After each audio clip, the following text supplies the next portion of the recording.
The wacky world of MultimediaJay.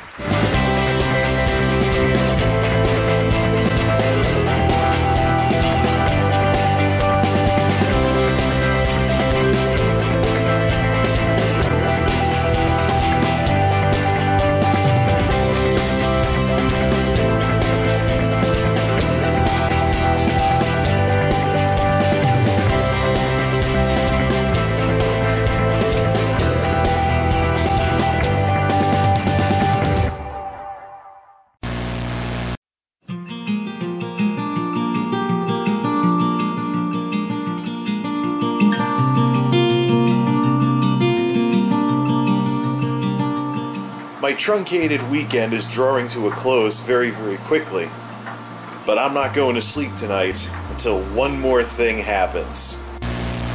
So we've had one surprise after another. First, that this motherboard actually came back to life in the first place, despite its total spaghetti wiring problems that it has. What can I say? This is a highly experimental system. Not only that, but we've also managed to liberate this SSD, or as some folks like Alfred from Alfred.tv would call it, a SSUD. So what this gives me the opportunity to do is to have an SSD-powered secondary machine for the first time ever, and we'll install Linux on that SSD. I also have in this box right here a 1 terabyte drive that I pulled out of Tuxedo's data array in favor of something newer not too long ago. So what I'm going to do is take that 250 gig drive out, maybe save it for the 2005 system when I rehab that one, and try and figure out what I'm going to do with it. Because now, the 2005, I was going to put the stuff in the Delosaurus, but I'm having second thoughts at this point. So here's what's going to happen. This is going to be a total spaghetti mess, obviously. I want to just have a mechanical drive to dump games onto. I don't want to put anything too important in here just yet. I have some other plans with the 2005 system now that this whole mess has been sorted out. So let's have one SSD for speed and one mechanical drive for capacity to get this thing up and running as some kind of Linux gaming machine. And we can always pull it out and put more drives in it later if we really want to. But as it is right now, I'd have to think about that for quite a while. Now this has got to be the screwiest mechanical setup for an SSD that I've done as of yet. So I had these things left over from something, and basically I didn't have any 2.5 to 3.5 brackets. So I screwed one side. Actually no, what I did was I ran this bolt all the way through to one side of the SSD first. The screw holes don't line up, so I can only do best 2 out of 4. So this thing will still turn. You know, the back end will still flap up and down. But for now, I've got it adjusted so that there's airflow on both sides of the SSD. So yeah. First, I came across with the bolt, put it in there to secure it to something, and then put the screw in through the other side, and then it was a matter of tightening this while loosening that to mechanically move the device towards the edge so I could have it flush, and then finally finish tightening the real screw while this bolt holds the other side. I think the best thing for me to do is get another 2.5 to 3.5 adapter bracket. But for now, secondary system, who cares if it's a bit of a hack job device?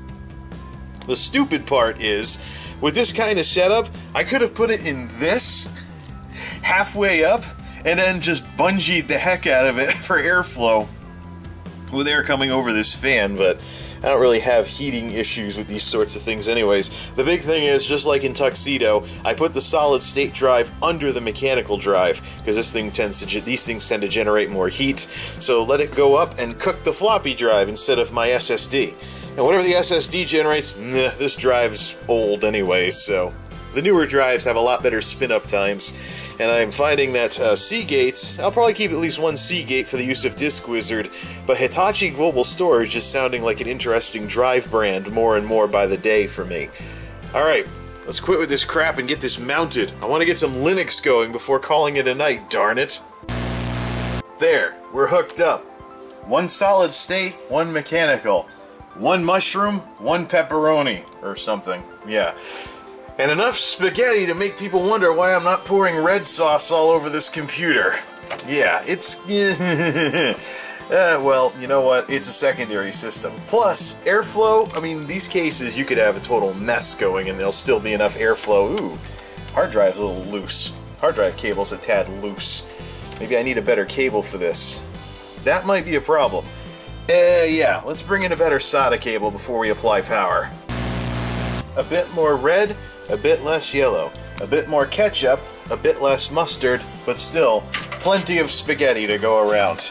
And the sad part is, this is in a case that has a window. Oh, I have no shame whatsoever. But the window is going to be conveniently hidden behind the furniture anyway, so yeah, it's a relic from a bygone era, whatever. Floppy drive's not even hooked up, because I don't even have floppy disks. I've stuffed the extra cables in that cage that I'm not using, pretty much killing the airflow from that 80mm fan, but 80mm fan, airflow? Whatever. I think this is a 500 something, yeah, I don't want to look at the label. It's basically, this is like a I think it's a 600 something, 610 watt PC power and cooling tank of a power supply. That'd be good in a dust sucker case, because it doesn't have a bottom fan, so it wouldn't suck any dust. It just kind of blows out, sucks things through the front instead, and then blows it out the back. Smaller exhaust fan though, so I don't know. I suppose I should put this thing back together and put some Linux on it, darn it. You're about to get your computer working, yes? Enough of the stupid impressions. So that adds to the hack job nonsense that's already installed on here. At first I did hack job USB ports. Now I've got or front USBs, and now I have a hack job SSD hookup in this darn thing. Maybe I shouldn't even bother getting a bracket. But anyways, the mouse is already glowing, so we know it's getting power. So, what happens when we turn it on? Can we pop that? Yep, we can pop the drive open and have it pull it back in. I don't hear any noise that would suggest that any cables are getting stuck in a spinning fan blade. So, we're doing good with this piece of junk. And we switch the HDMI 1. And we have a post screen. Okay, and what's it gonna do? Try to boot off of... I gotta set the boot device. Windows 10? Oh, brother. No, this is gonna crash and burn. No, stop. Pull the plug. It's trying to boot. This came out of the crap book. It's trying to boot Windows 10 on the crap book. Epic fail. We need to get G-parted out here and blank the partitions on the drive. Then we're good. Well, at least we know it boots off the right drive. It goes for the SSD first, as it should. So, yeah, let's get G-parted and blank this mofo. So this is the part where at least one person in the comments is going to give me a hard time because I'm using optical discs for this. However, these are rewritables. So I had a spool of these sitting around. What am I supposed to do? Use them as frisbees or coasters when they're perfectly usable? I find that rewritable optical discs work really well for programs that I use for utilities from time to time, or boot CDs or something, where I might want to install the latest version of something like CTools or a Linux distro or something, and use only one disk to do all of this. So it gives me a lot of creativity to mess around with stuff. And I still like to use them for backup media, because I don't really use optical discs much anymore, so I can know that wherever I leave them, they're going to stay and be not disturbed all that much for whatever amount of time, etc., etc., etc. So yeah, plus a little something for people that think flash media made optical media obsolete. Flash media eventually loses its power and its charge, and therefore its data, so the flash drive that replaces the optical disc still, I have not yet found that yet. So all you U2 fans, go ahead and sing about how I still haven't found what I'm looking for. But we make do with the tools that we have. Alright, delete, delete, delete, kill the whole thing, and we'll install Linux onto it as something blank. Close. Now, we gotta start Tuxedo up, and let's try Play Linux first. I had some trouble with Play Linux last time, but I wonder if some of it had to do with trying to install it to a clunky old mechanical drive from 6, 7, 8 years ago. Maybe on solid state it might be a little more, well, punchy? You're going to crash your computer, yes? I gotta knock it off with that impression. Exit. Exit. Optical discs. This is why you're only used for utility purposes nowadays. The system is going down now! Instantly. Shoot, I didn't even get a Linux something or another where it pukes a bunch of text onto the screen and then shuts off. Okay, let's try out some Play Linux. G-part it out. Hey! Jumping the gun, are we? Piece of crap. But it's the way it's programmed. It assumes you want to boot off a CD. Yes, internet smartasses, I know that. Get some of this electronic stuff out of the way in case I want the actual keyboard. I left Tuxedo on, so if it's got a lengthy install process, I can just fool around on YouTube or something. I'm actually curious if I can, let's save that for later. I don't want to trip the breaker, though. 2 computers going at once. So, I do have the wrong keyboard. Let's get the shaver off of there. Yeah. You're not seeing glitches, by the way. It does kind of pulse and stuff. So I tried this once before, and I couldn't tell if the installer hung or if it was just clunky because of my mechanical drive. Well, there is no more mechanical drive now. We have a completely unpartitioned SSD in there. So hopefully the optical side of things is the bottleneck.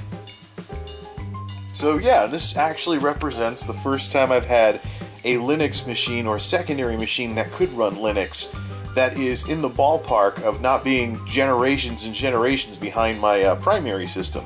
Primary system, of course, being Tuxedo Phenom 2 1090T, GTX 760. This is a Radeon 6000 series, Core 2 Duo, and it's within the ballpark, 4 gigs of RAM instead of 8. So, but then again, PCs have stagnated so much that, well, maybe the AMD Zen will fix that. Alright, instead of staring at this Play Linux logo all day, how about we pick things up when it actually looks like it's doing something? Well, here we are. We're in the Play Linux environment with a Nebula desktop and something resembling a menu in the corner. And we're already, I think this, there we go. We're already running into some ambiguities in the installation thing. So it says, erase disk and install Play Linux. Now, you would think that when you saw MS-DOS 5, 6, Win31, etc., that you might be installing on the wrong drive. If you continue, though, you can then pick, yes, I want it on the 160 gig serial ATA Intel something something, that's the SSD. See. So we have some blanks, and it's going to have an ext4 and a swap file. And this is already getting further than the last time. We'll see if it gets past the next screen. I think the next screen was as far as I got with a mechanical drive before the installer glitched and I couldn't proceed. Well, here we are. In the exact same place that I was in with a mechanical drive. Swirly, swirly, swirly, swirly, swirly, swirly, swirly, swirly. Here's the #1 problem. Now, I remember some Linux aficionados telling me, oh yeah, well you don't have to look at some stupid little progress bar thingy and watch a little file fly back and forth. But it'd be good to know that this installer was actually doing something, because I'm not really seeing that right now. If we look down at the system itself, we get some lights every so often. Maybe the CD will spin up or not. I don't know if there's an installer going on with no progress bar or if it's stuck. So what we're going to do then is fire Tuxedo back up. Fire Tuxedo back up. Swap the Linux CD over to Fedora GameSpin and install that instead. Okay, take 2. This time we are rolling with Fedora GameSpin, which is supposed to be a version of Fedora Linux.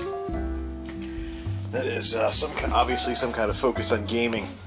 As far as the discussion earlier goes about what OS to use, as far as the discussion about what OS to use is, yeah, I'll keep the suggestions around. I might play around with at least one more Linux system. Start Fedora Live. Oh, wrong keyboard. Oops. Yeah, it'll start automatically. So, I might keep those suggestions around. I don't know if I want to make the 2005 system into, well, a Linux box or not, but that would be a good place to. What happened here? Yikes. I'm gonna spray this thing down more often. But yeah. Oh, look, a Fedora symbol. That won't focus.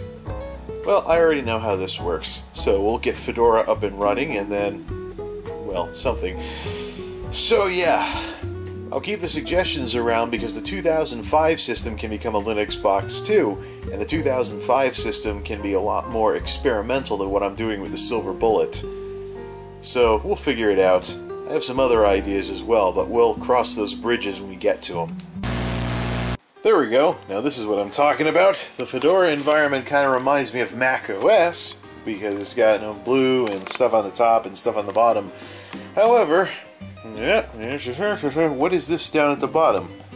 A progress bar, so I can know that something is actually being installed. Apparently Play Linux was already on the install, or on the hard drive, or on the SSD earlier, so all of that weird stuff earlier was an install with no progress bar.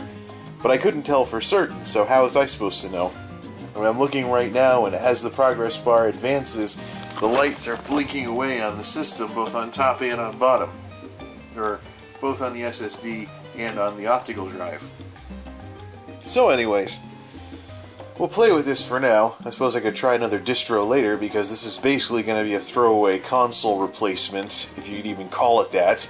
Core 2 Duo with a Radeon 6K series. It'll eventually have the GTX 760 when Tuxedo goes to a 970, but we'll cross that bridge when we get to it. We're up and running. Well, it's a start anyways. Let the Linux experiment begin, I suppose. But there is one last thing I wanted to show you folks with this Fedora machine.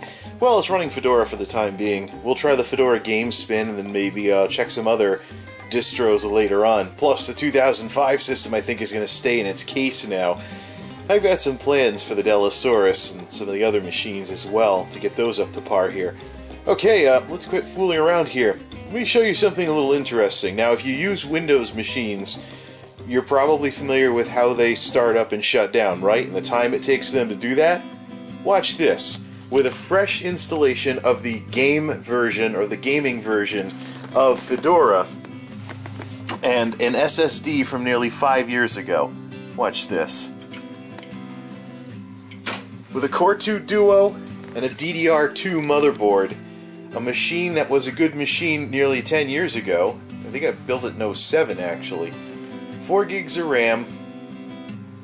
It probably takes longer to post than it does to do anything with the OS. Watch this! Look how quickly this is. Once it gets past the post, you know, in that little list of devices and stuff. Ready? Now don't blink or you're gonna miss it. Watch this.